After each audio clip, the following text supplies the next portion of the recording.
മന്ത്രിയെ രക്ഷിക്കാൻ തന്ത്രിയെ കുരുക്കിയതാണോ SIT? ശബരിമല സ്വർണ്ണക്കൊള്ളയുമായി ബന്ധപ്പെട്ട കേന്ദ്ര അന്വേഷണ ഏജൻസിയായ എൻഫോഴ്സ്മെന്റ് ഡയറക്ടറേറ്റ് കേസെടുത്തതിന് പിന്നാലെയാണ് തന്ത്രിയെ അറസ്റ്റ് ചെയ്തത്.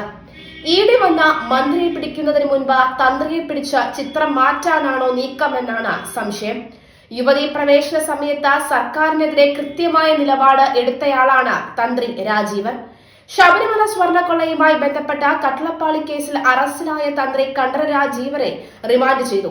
കൊല്ലം വിജിലൻസ് കോടതി ജഡ്ജിയാണ് തന്ത്രിയെ 14 ദിവസത്തേക്ക് റിമാൻഡ് ചെയ്തത്. തന്ത്രിയെ തിരുവനന്തപുരം സ്പെഷ്യൽ സബ് ജയിലിലേക്ക് മാറ്റും. അതേസമയം കേസിൽ തന്ത്രി രാജീവ് കൊല്ലം വിജിലൻസ് കോടതിയിൽ അപേക്ഷ നൽകി.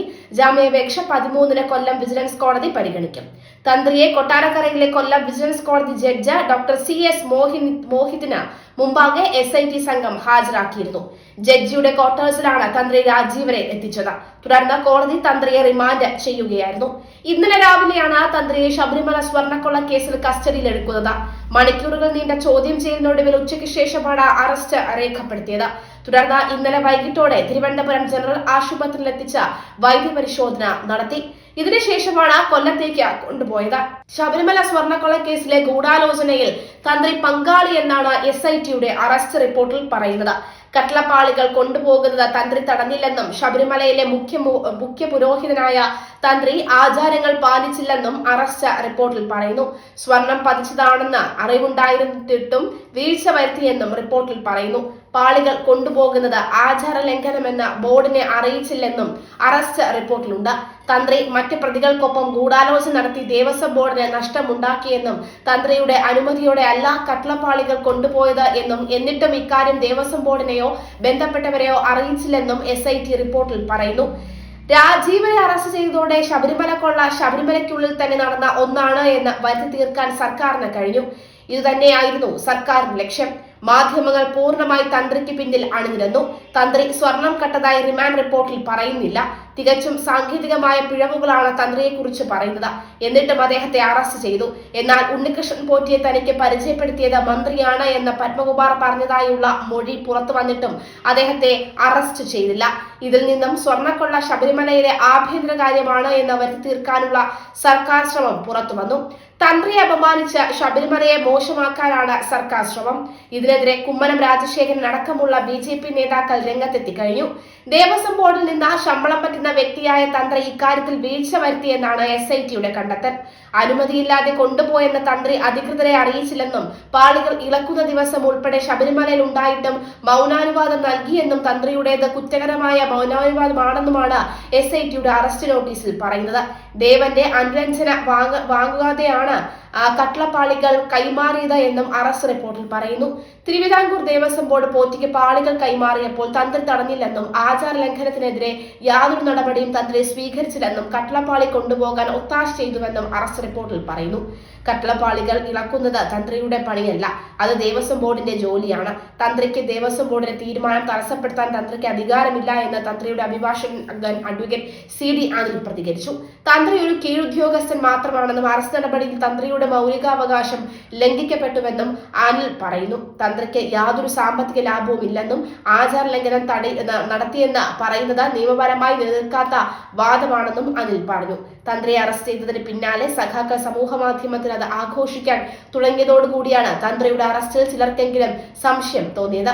ED വന്നാൽ കടകംപള്ളി അകത്താകുമെന്ന് മനസ്സിലാക്കിയാണ് പുതിയ നടപടിയെന്ന് കരുതാം.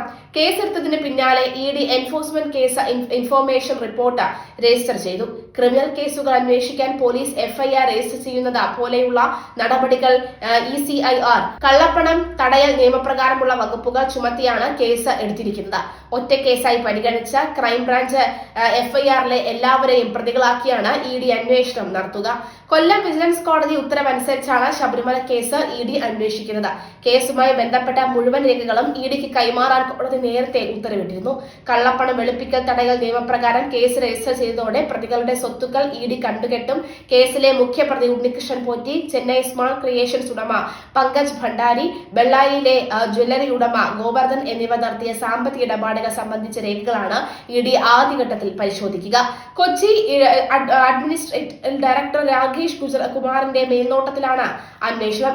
ശബരിമല സ്വർണ്ണക്കൊള്ള ED അന്വേഷിക്കേണ്ടതില്ലെന്ന നിലപാടിലായിരുന്നു സർക്കാരും ദേവസ്വം ബോർഡും SITയും സ്വീകരിച്ചത്. ശബരിമല സ്വർണ്ണക്കൊള്ളയിൽ തന്ത്രി കണ്ഠരര് രാജീവരെ SIT ചോദ്യം ചെയ്തത് അപ്രതീക്ഷിതമായിട്ടാണ്. തിരുവനന്തപുരത്തെ SIT ഓഫീസിലെത്തിച്ചാണ് ചോദ്യം ചെയ്യൽ നടന്നത്. ഉണ്ണികൃഷ്ണൻ പോറ്റിയുമായി കണ്ഠരര് രാജീവർക്ക് അടുത്ത ബന്ധമുണ്ടെന്നും ശബരിമല സ്വർണ്ണക്കൊള്ളയിൽ നിർണായക പങ്കുണ്ടെന്നുമുള്ള തെളിവുകളുടെ അടിസ്ഥാനത്തിലാണ് കസ്റ്റഡിയിലെടുത്തതെന്നാണ് വിവരം.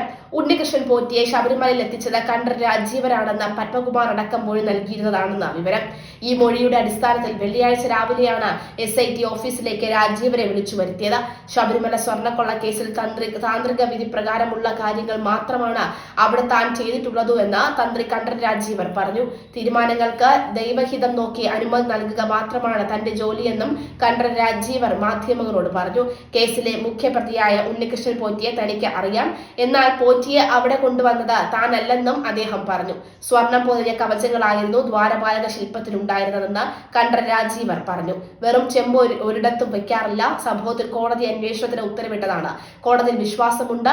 സത്യം തെളിഞ്ഞു വരുമെന്നാണ് വിശ്വാസമെന്ന് മാധ്യമപ്രവർത്തകരുടെ ചോദ്യത്തിന് അദ്ദേഹം മറുപടി നൽകി.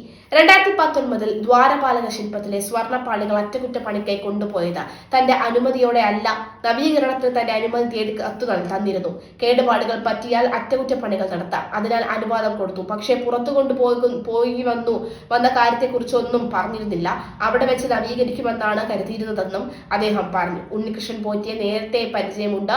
ഇങ്ങനെയുള്ള ആളാണെന്നൊന്നും അറിയുമായിരുന്നില്ല. ശബരിമല ശാന്തിയുടെ കൂടെ 5-8 വർഷം നിന്നിട്ടുള്ള ആളാണ്. ആ പരിചയമുണ്ട്. എല്ലാ മാസവും അവിടെ വരാറും തൊഴാറുമുണ്ട്. അങ്ങനെ വന്നപ്പോൾ കല്യാണത്തിന്റെ കാര്യമൊക്കെ ചോദിച്ചപ്പോൾ അദ്ദേഹത്തെയും ക്ഷണിച്ചിട്ടുണ്ടായിരുന്നു.